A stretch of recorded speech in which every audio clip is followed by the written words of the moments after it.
आज हम ग्राम जैती खेड़ा विकासखंड सरोजनी नगर जनपद लखनऊ में ऐसे शख्स के दरवाजे पर खड़े हैं जिसे देखकर आप अनुमान नहीं लगा सकते कि ये किसी ऐसे शख्स का घर हो सकता है जो पहले भी 5 साल जिसने गांव की प्रधानी की हो।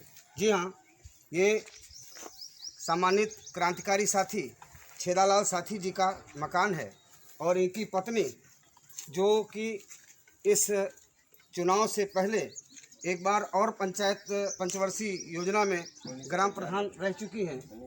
1995 में ग्राम प्रधान रह चुकी हैं और इस बार 2020 में जो चुनाव होने थे किन्हीं कारणों से जिन्हें 6 महीने टाला गया और जब भी चुनाव हुआ सीट अनुसूचित जात महिला के लिए आरक्षित हुई तो गांव के लोगों ने, जिस तरीके से बताया गया कि गांव के लोगों ने इन्हें प्रेरित किया, आग्रह किया, अपील किया इनसे चुनाव लड़ने की और इन्हें चुनाव मैदान में उतारा ही नहीं बल्कि कार्यकर्ताओं ने अपने मन से, अपने तन से, अपने धन से, अपनी लगन से आपको 296 मतों से विजयी बनाया। ये मकान जिसे आप देख पा रहे हैं ये है मौजूदा ग्राम प्रधान शिव कुमारी अंबेडकर और उनके पति छेदालाल साथी का मकान। प्रधान जी, क्रांति पथ न्यूज़ चैनल की तरफ से और यूपी राजधानी न्यूज़ की तरफ से अभी हम आपसे बात करेंगे, लेकिन प्रारंभ में हम आप दोनों लोगों को आपकी भारी विजय के लिए क्रांति पथ न्यूज़ और यूपी राजधानी न्यूज़ की तरफ से बहुत बहुत बधाई देते हैं। बहुत बहुत बधाई क्रांति पथ न्यूज़ की तरफ से आप लखनऊ की मौजूदा प्रधान श्रीमती शिव कुमारी अंबेडकर और उनके पति श्री छेदालाल साथी तथा उनके सहयोगी समर्थक, इन सब का हुजूम यहाँ पर मौजूद है। जो विजय हुई है 296 मतों से।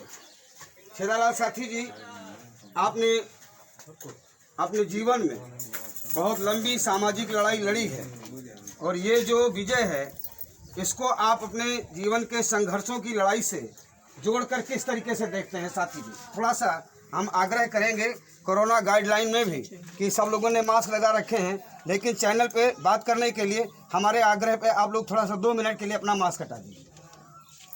हम ये अपनी बहुत बड़ी जीवन की उपलब्धि मानते हैं और जो हमने कर्म किया था समाज के सामने, समाज ने आज जो हमको ब्याज सहित वापस कर दिया है और मेरा जीवन सफल हो गया। मैं इस गांव और समाज के लिए बहुत बड़ा कृतज्ञ हूं और हमने सबको जीता है, एक तरफ से जीत लिया है। किसी को कोई बाकी नहीं है, ना जाति ना धर्म, ये कोई आड़े नहीं रहा है। सारे लोगों ने दिया। हमारे पास पैसा नहीं था, लोगों ने कहा तुमको लड़ना है, पैसा और शराब दुनियादारी कोई ज़रूरत नहीं आपको देने के लिए। हमका सामर्थ्य नहीं मेरी और हमारे पास क्रेडिट कार्ड का भी कर्जा है, हम लड़ नहीं सकते चुनाव। लेकिन कहा ये आपकी जिम्मेदारी नहीं है, हम लोग लड़ाएंगे आपको, चुनाव जिताएंगे आपको।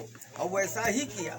ना ही हमसे पैसा लिया, पर्चा, पोस्टर, गाड़ियां लोगों ने अपनी लगाई, तेल अपना चलाया, भरा और हमको इस मंजिल तक पहुंचा करके हमारे पर बहुत बड़ा एहसान किया है, जिसको मैं ताजीवन अदा करने के लिए तत्पर रहूँगा। साथी जी, जिस तरीके से पंचायतों में उपेक्षित वर्गों के लिए आरक्षण की व्यवस्था की गई, महिलाओं को आरक्षण देने के पीछे तात्पर्य यही था कि महिलाएं भी चौके चूल्हे से बाहर आकर के राजनीति की मुख्य धारा से जुड़ें।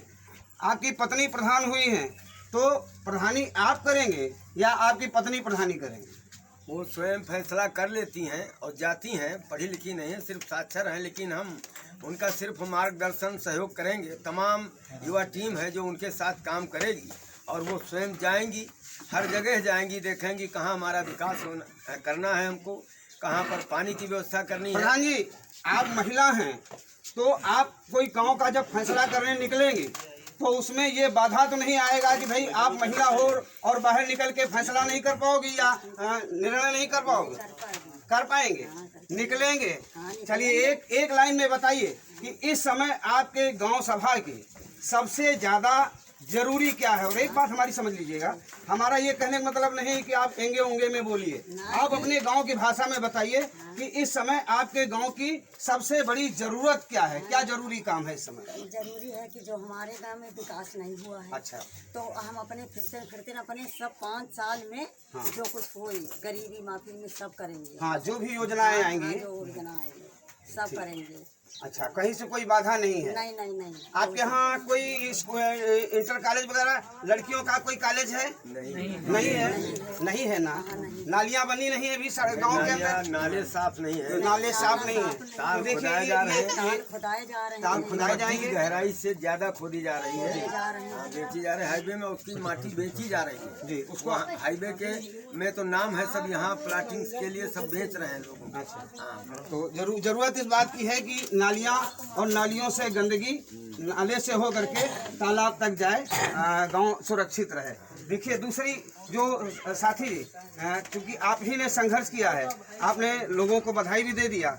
इस समय आपकी प्राथमिकता में क्या रहेगा कि जैसे चार्ज संभालेंगे तो सबसे पहले विकास के एक प्राथमिकताएं होती हैं कि पहले हम यहाँ खरंजा लगवाएंगे, यहाँ आवास देखें, यहाँ शौचालय देखें। तो आपकी प्राथमिकता क्या रहेगी सबसे पहले से? हमारी प्राथमिकता है कि हम पहले गांव के नाले सफाई करेंगे और तालाब की ओर ले जाएंगे, जिससे गांव में गंदगी न रहे, साफ हो जाए। दूसरी प्राथमिकता ये है कि हमारे यहाँ 610 बीघा जमीन की हम लड़ाई लड़े 50 साल से लगभग, और राजस्व परिषद से ग्राम सभा में दर्ज है, लेकिन भूमाफियाओं ने मुकदमे कर रखा है।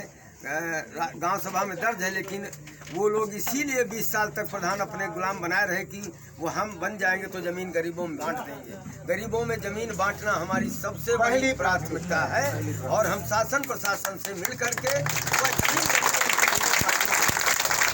और दूसरी है कि हमारे यहाँ भूमाफियाओं ने जो गरीब थे, सैकड़ों लोग काबिज थे, वहाँ मेट्रो कॉलोनी के लिए पास कराया है, जबकि अंते पड़ा हुआ है। जबकि वो 122 बुफोरियत के पात्र थे, मुकदमे लड़े, मार खाए, जेल खाए और गए, और जो है बाहरी लोगों को यहाँ न तो कब्जा करने दिया और जो है 610 बीघा जमीन बचाई, किंतु भूमाफियाओं को जो है जमीनें, भूमाफियाओं की सैकड़ों बीघा जमीन राजस्व परिषद के द्वारा खारिज होने के बाद, गांव सभा में दर्ज होने के बाद आज तक काबिज की है, जो अरबों रुपए की है, और उसे बांटा नहीं जा सका है।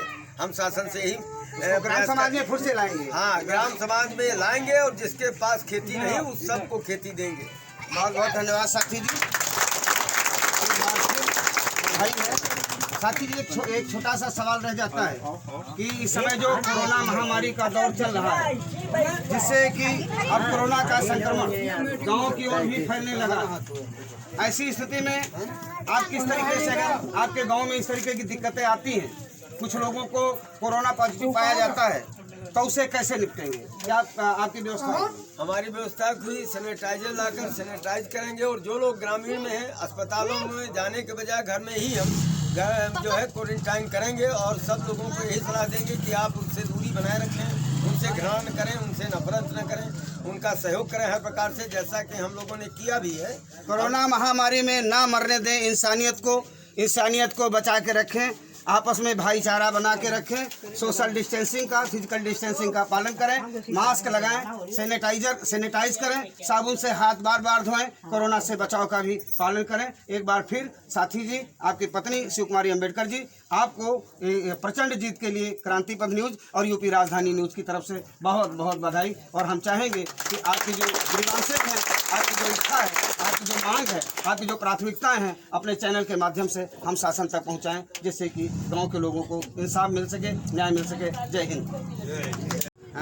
जिन्होंने वोट दिया, जिन्होंने नहीं दिया, जिन्होंने समर्थन किया, जिन्होंने नहीं किया, चलिए हम एक बार आपसे जानना चाहेंगे कि आपके साथ जो ग्राम पंचायत सदस्यों का पैनल होता है, उसमें कौन कौन लोग जीते, और आपकी इस जीत में तो सबका हाथ है, विशेषकर जिन लोगों का हाथ है, जिन लोगों का सहयोग है, उनके लिए कुछ कहना चाहेंगे? हाँ, जो है ये भाई हनुमान सिंह जी हैं, भाई हनुमान सिंह जी हैं, जो पिछली बार लड़े थे, उपविजेता थे। अब तो ये है, और इनके 5 बेटों ने वो रिकॉर्ड तोड़ा है। शायद हमारे बच्चे होते, हमारी औलादें होती तो वो काम नहीं करती। 5 बेटों ने किया, आपने किया, एक विकलांग भाई उन्होंने किया है, और हमारे शीतल चाचा हैं। कौन है भाई? शीतल चाचा कहाँ हैं? खड़े हो जाइए। ये बाप के समान है छोटे, और जब से हम संगठन शुरू किया था संघर्ष, तब से आप हमारे साथ हैं। पंकज गौतम है, पंकज हाँ, चलिए। नाहर सिंह है, नाहर सिंह कहाँ है? हमारे जीवन साथी हैं। और आप इधर नाहर सिंह, हाँ। तो और जो है वासुदेव जी हैं,